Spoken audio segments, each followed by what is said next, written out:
లూకా సువార్త 4వ అధ్యాయము.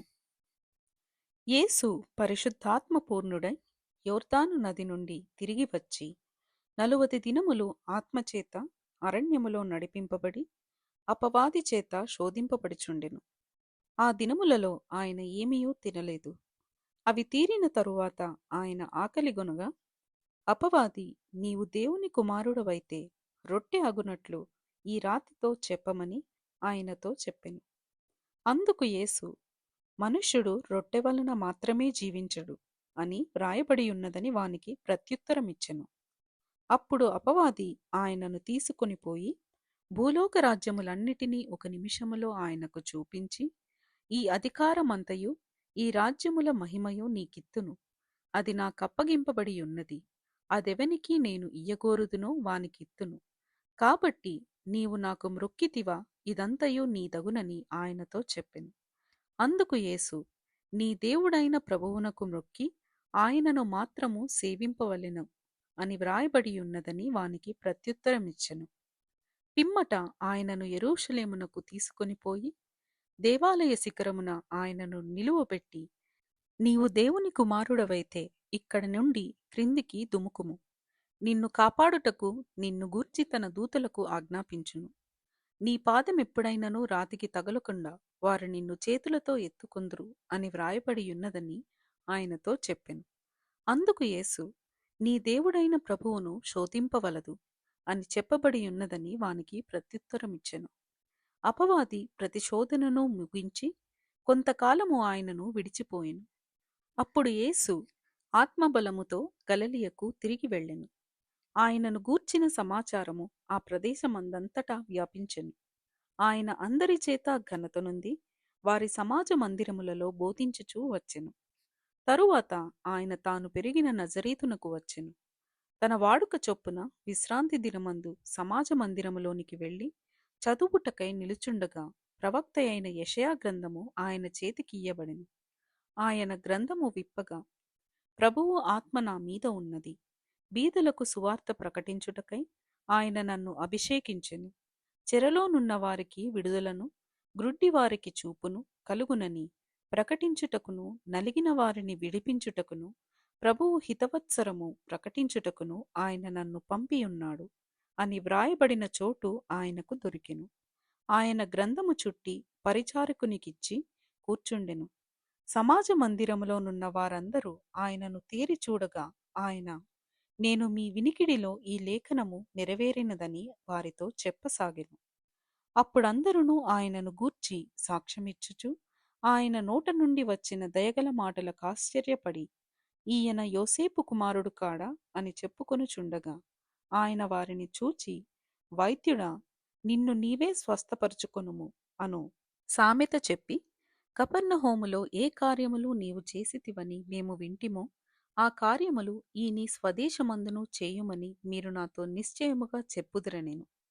మరియు ఆయన ఏ ప్రవక్తయు స్వదేశమందు హితుడు కాడని మీతో నిశ్చయముగా చెప్పుచున్నాను. ఏలియా దినములయందు 3 ఏళ్లు 6 నెలలు ఆకాశము మూయబడి దేశమందంతటను గొప్ప కరువు సంభవించినప్పుడు ఇశ్రాయేలులో అనేక మంది విధవరాండ్రుండినను ఏలియా సీదోనులోని సారెపతు అను ఊరిలో ఉన్న ఒక విధవరాలి యొద్దకే గాని మరి ఎవరి యొద్దకును పంపబడలేదు. మరియు ప్రవక్త అయిన ఎలీషా కాలమందు ఇశ్రాయేలులో అనేక కుష్ఠరోగులుండినను సిరియా దేశస్థుడైన నయమాను తప్ప మరి ఎవడును శుద్ధి నొందలేదని నేను మీతో నిశ్చయముగా చెప్పుచున్నాను. సమాజ మందిరములో ఉన్న వారందరూ ఆ మాటలు విని ఆగ్రహముతో నిండుకొని లేచి ఆయనను పట్టణములో నుండి వెళ్ళగొట్టి ఆయనను తలక్రిందుగా పడద్రోయవలెనని తమ పట్టణము కట్టబడిన కొండపేటు వరకు ఆయనను తీసుకొని పోయిరి. అయితే ఆయన వారి మధ్య నుండి దాటి తన మార్గమున వెళ్ళిపోయెను. అప్పుడు ఆయన గలిలయలోని కపెర్నహూము పట్టణమునకు వచ్చి విశ్రాంతి దినమున వారికి బోధించుచుండెను. ఆయన వాక్యము అధికారముతో కూడినదై ఉండెను గనుక వారాయన బోధకు ఆశ్చర్యపడిరి. ఆ సమాజ మందిరములో అపవిత్రమైన దయ్యపు ఆత్మ పట్టిన వాడొకడుండెను. వాడు, నజరేయుడవైన యేసు, మాతో నీకేమి? మమ్ము నశింపజేయ వచ్చితివా? నీవెవడవో నేనెరుగుదును. నీవు దేవుని పరిశుద్ధుడవని బిగ్గరగా కేకలు వేసెను. అందుకు యేసు, ఊరుకుండుము, ఇతనిని వదిలి పొమ్మని దానిని గద్దింపగా, దయ్యము వానిని వారి మధ్యన పడత్రోసి వానికి ఏ హానియూ చేయక వదిలిపోయెను. అందుకందరూ విస్మయముంది, ఇది ఎట్టి మాట! ఈయన అధికారముతోనూ బలముతోనూ అపవిత్రాత్మలకు ఆజ్ఞాపింపగానే అవి వదిలిపోవుచున్నవని ఒకనితో ఒకడు చెప్పుకొనిరి. అంతటా ఆయనను గూర్చిన సమాచారము ఆ ప్రాంతములందంతటను వ్యాపించెను. ఆయన సమాజ మందిరములో నుండి లేచి సీమోను ఇంటిలోనికి వెళ్ళెను. సీమోను అత్త తీవ్రమైన జ్వరముతో పడియుండెను గనుక ఆమె విషయమై ఆయన యొద్ద మనవి చేసుకొనిరి. ఆయన ఆమె చెంతను నిలువబడి జ్వరమును గద్దింపగానే అది ఆమెను విడిచెను. వెంటనే ఆమె లేచి వారికి ఉపచారము చేయసాగెను. సూర్యుడు అస్తమించుచుండగా నానావిధ రోగముల చేత పీడింపబడుచున్నవారు ఎవరెవరి యొద్ద నుండిరో వారందరూ ఆ రోగులను ఆయన యొద్దకు తీసుకొని వచ్చిరి. అప్పుడు ఆయన వారిలో ప్రతివాని మీద చేతులుంచి వారిని స్వస్థపరచెను. ఇంతేకాక దయ్యములు నీవు దేవుని కుమారుడవని కేకలు వేసి అనేకులను వదిలిపోయెను. ఆయన క్రీస్తు అని వాటికి తెలిసి ఉండెను గనుక ఆయన వాటిని గద్దించి వాటిని మాటాడనీయలేదు. ఉదయమైనప్పుడు ఆయన బయలుదేరి అరణ్య ప్రదేశమునకు వెళ్ళెను.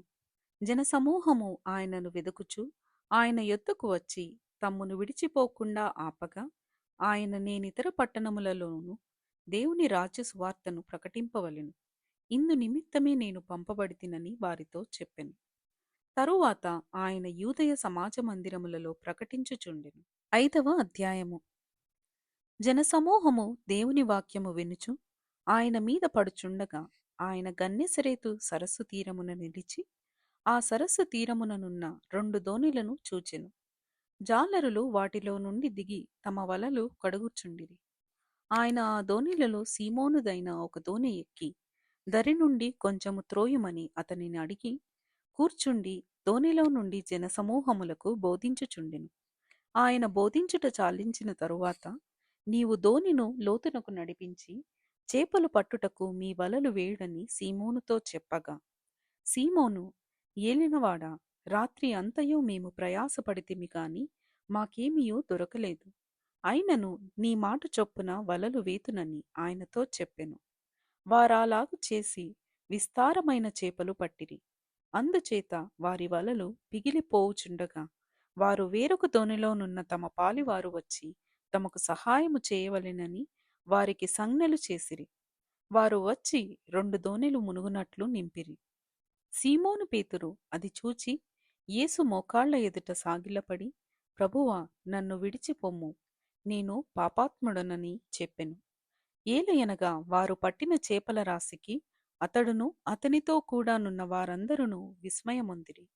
అలాగున సీమోనుతో కూడా పాలివారైన జెబెదయి కుమారులగు యాకోబును యోహానును విస్మయమొందిరి. అందుకు యేసు, భయపడకుము, ఇప్పటి నుండి నీవు మనుష్యులను పట్టువాడవై యుందువని సీమోనుతో చెప్పెను. వారు దోణిలను దరికి చేర్చి సమస్తమును విడిచిపెట్టి ఆయనను వెంబడించిరి. ఆయన ఒక పట్టణములోనున్నప్పుడు ఇదిగో, కుష్ఠరోగముతో నిండిన ఒక మనుష్యుడుండెను.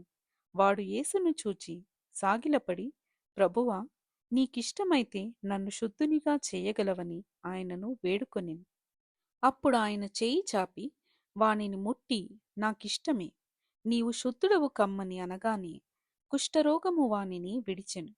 అప్పుడు ఆయన, నీవు ఎవనితోనూ చెప్పక వెళ్ళి వారికి సాక్షార్థమై నీ దేహమును యాజకునికి కనపరచుకొని నీవు శుద్ధుడవైనందుకు మోషే నియమించినట్టు కానుకలను సమర్పించుమని ఆజ్ఞాపించెను.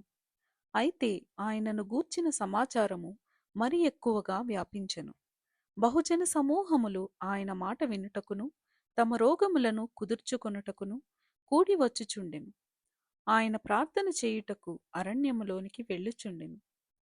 ఒకనాడాయన బోధించుచుండగా గలిలయ యూదయ దేశముల ప్రతి గ్రామము నుండియు యెరూషలేము నుండియు వచ్చిన పరిసయ్యులును ధర్మశాస్త్రోపదేశకులను కూర్చుండియుండగా ఆయన స్వస్థపరచున్నట్లు ప్రభువు శక్తి ఆయనకుండెను. ఇదిగో, కొందరు మనుష్యులు పక్షవాయువు గల ఒక మనుష్యుని మంచము మీద మోసుకొని వానిని లోపలికి తెచ్చి ఆయన ఎదుట ఉంచుటకు ప్రయత్నము చేసిరి కాని జనులు గుంపు కూడియుండినందున వానిని లోపలికి తెచ్చుటకు వల్లపడకపోయెను. కనుక ఇంటి మీదికెక్కి పెంకులు విప్పి మంచముతో కూడా యేసు ఎదుట వారి మధ్యను వానిని దించిరి. ఆయన వారి విశ్వాసము చూచి, మనుష్యుడా, నీ పాపములు క్షమింపబడియున్నవని వానితో చెప్పగా, శాస్త్రులను పరిసయ్యులను దేవదూషణ చేయుచున్న ఇతడెవడు? దేవుడొక్కడే తప్ప మరి ఎవడు పాపములు క్షమింపగలడని ఆలోచించుకొనసాగిరి. యేసు వారి ఆలోచనలెరిగి, మీరు మీ హృదయములలో ఏమి ఆలోచించుచున్నారు? మీ పాపములు క్షమింపబడి ఉన్నవని చెప్పుట సులభమా? నీవు లేచి నడువుమని చెప్పుట సులభమా? అయితే పాపములు క్షమించుటకు భూమి మీద మనుష్య కుమారునికి అధికారము కలదని మీరు తెలుసుకొనవలెను అని వారితో చెప్పి, పక్షవాయువు గలవాని చూచి, నీవు లేచి నీ మంచమెత్తుకొని నీ ఇంటికి వెళ్ళుమని నీతో చెప్పుచున్నానెను. వెంటనే వాడు వారి ఎదుట లేచి తాను పండుకొని ఉన్న మంచము ఎత్తుకొని దేవుని మహిమపరచుచు తన ఇంటికి వెళ్ళెను. అందరునూ విస్మయముంది, నేడు గొప్ప వింతలు చూచితిమని దేవుని మహిమపరచుచు భయముతో నిండుకొనిరి. అటు పిమ్మట ఆయన బయలుదేరి లేవీయను అను ఒక సుంకరి సుంకపు మెట్టునొద్ద కూర్చుండియుండుట చూచి, నన్ను వెంబడించుమని అతనితో చెప్పగా, అతడు సమస్తమును విడిచిపెట్టి లేచి ఆయనను వెంబడించెను. ఆ లేవి తన ఇంట ఆయనకు గొప్ప విందు చేసెను. సుంకరులను ఇతరులు అనేకులను వారితో కూడా భోజనమునకు కూర్చుండిరి. పరిసయ్యులను వారి శాస్త్రులను ఇది చూచి, సుంకరులతోనూ పాపులతోనూ మీరేల తిని త్రాగుచున్నారని ఆయన శిష్యుల మీద సణిగిరి. అందుకు యేసు, రోగులకే గాని ఆరోగ్యము గల వారికి వైద్యుడక్కరలేదు. మారు మనస్సు పొందుటకై నేను పాపులను పిలువవచ్చితిని గాని నీతిమంతులను పిలువరాలేదని వారితో చెప్పెను. వారాయనను చూచి, యోహాను శిష్యులు తరచుగా ఉపవాస ప్రార్థనలు చేయుదురు, అలాగే పరిసయ్యుల శిష్యులను చేయుదురు గాని నీ శిష్యులు తిని త్రాగుచున్నారే అని చెప్పిరి. అందుకు యేసు, పెండ్లి కుమారుడు తమతో ఉన్నంతకాలము పెండ్లి ఇంటి వారి చేత మీరు ఉపవాసము చేయింపగలరా? పెండ్లి కుమారుడు వారి యొద్ద నుండి కొనిపోబడు దినములు వచ్చెను. ఆ దినములలో వారు ఉపవాసము చేతురని వారితో చెప్పెను. ఆయన వారితో ఒక ఉపమానము చెప్పెను. ఎట్లనగా, ఎవడును పాతబట్టకు కొత్త గుడ్డ మాసిక వేయడు. వేసిన ఎడల క్రొత్తది దానిని చింపివేయును. అదియును గాక, క్రొత్త దానిలో నుండి తీసిన ముక్క పాతదానితో కలియదు. ఎవడును పాత తిత్తులలో క్రొత్త ద్రాక్షారసము పోయడు. పోసిన ఎడల క్రొత్త ద్రాక్షారసము తిత్తులను పిగుల్చును, రసము కారిపోవును, తిత్తులను పాడగును. అయితే క్రొత్త ద్రాక్షారసము క్రొత్త తిత్తులలో పోయవలెను. పాత ద్రాక్షారసము త్రాగి వెంటనే క్రొత్త దానిని కోరువాడెవడునూ లేడు. పాతదే మంచిదనునని చెప్పెను. 6వ అధ్యాయము. ఒక విశ్రాంతి దినమున ఆయన పంట చేలలో పడి వెలుచుండగా ఆయన శిష్యులు వెన్నులు త్రుంచి చేతులతో నలుపుకుని తినుచుండిరి. అప్పుడు పరిసయ్యులలో కొందరు, విశ్రాంతి దినమున చేయతగినది మీరెందుకు చేయుచున్నారని వారిని అడుగగా, యేసు వారితో ఇట్లనెను, తానును తనతో కూడా ఉన్నవారును ఆకలిగొనినప్పుడు దావీదు ఏమి చేసెనో అది అయినను మీరు చదవలేదా? అతడు దేవుని మందిరములో ప్రవేశించి యాజకులు తప్ప మరి ఎవరునూ తినకూడని సముఖపు రొట్టెలు తీసుకొని తిని తనతో కూడా ఉన్నవారికి ఇచ్చెను గదా అనెను. కాగా మనుష్య కుమారుడు విశ్రాంతి దినమునకును యజమానుడని వారితో చెప్పెను. మరి ఒక విశ్రాంతి దినమున ఆయన సమాజ మందిరంలోనికి వెళ్ళి బోధించుచున్నప్పుడు అక్కడ ఊచకుడి చేయగల వాడొకడుండెను. శాస్త్రులను పరిసయ్యులను ఆయన మీద నేరము మోపవలెనని విశ్రాంతి దినమున స్వస్థపరచునేమో అని ఆయనను కనిపెట్టుచుండిరి. అయితే ఆయన వారి ఆలోచనలు ఎరిగి ఊచ చెయ్యగలవానితో, నీవు లేచి మధ్యను నిలువుమని చెప్పగా వాడు లేచి నిలిచెను. అప్పుడు యేసు, విశ్రాంతి దినమున మేలు చేయుట ధర్మమా, కీడు చేయుట ధర్మమా? ప్రాణరక్షణ ధర్మమా, ప్రాణహత్య ధర్మమా? అని మిమ్మునడుగుచున్నానని వారితో చెప్పి, వారినందరినీ చుట్టూ కలియజూచి, నీ చెయ్యి చాపుమని వానితో చెప్పెను. వాడాలాగు చెయ్యగానే వాని చెయ్యి బాగుపడెను. అప్పుడు వారు వెర్రి కోపముతో నిండుకొని, యేసుని ఏమి చేయుదుమా అని ఒకనితోనొకడు మాట్లాడుకొనిరి. ఆ దినములయందు ఆయన ప్రార్థన చేయుటకు కొండకు వెళ్ళి దేవుని ప్రార్థించుటయందు రాత్రి గడిపెను. ఉదయమైనప్పుడు ఆయన తన శిష్యులను పిలిచి, వారిలో 12 మందిని ఏర్పరచి, వారికి అపోస్తలులు అని పేరు పెట్టెను.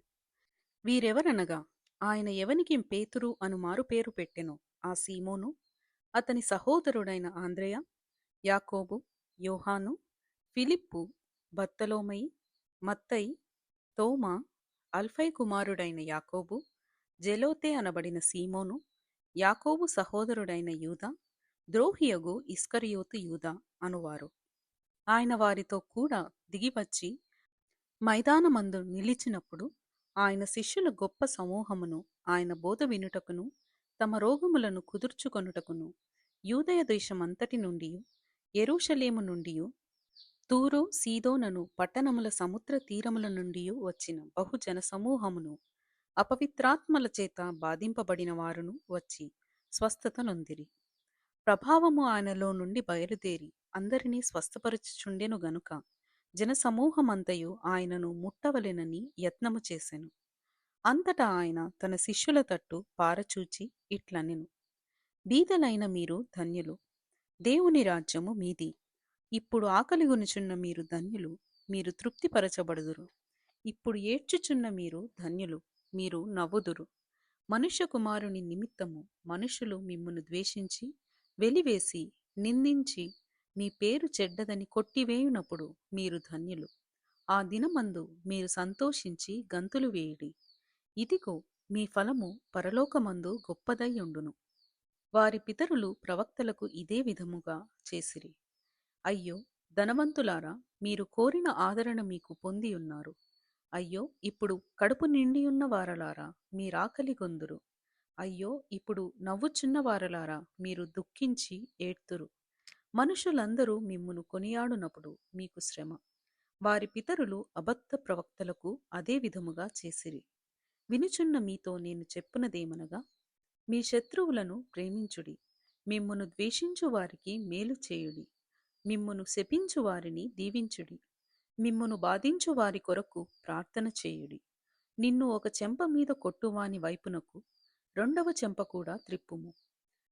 నీ పైబట్ట ఎత్తుకొని పోవు వానిని నీ అంగీని కూడా ఎత్తుకొని పోకుండా అడ్డగింపకుము. నిన్నడుగు ప్రతివానికిని ఇమ్ము.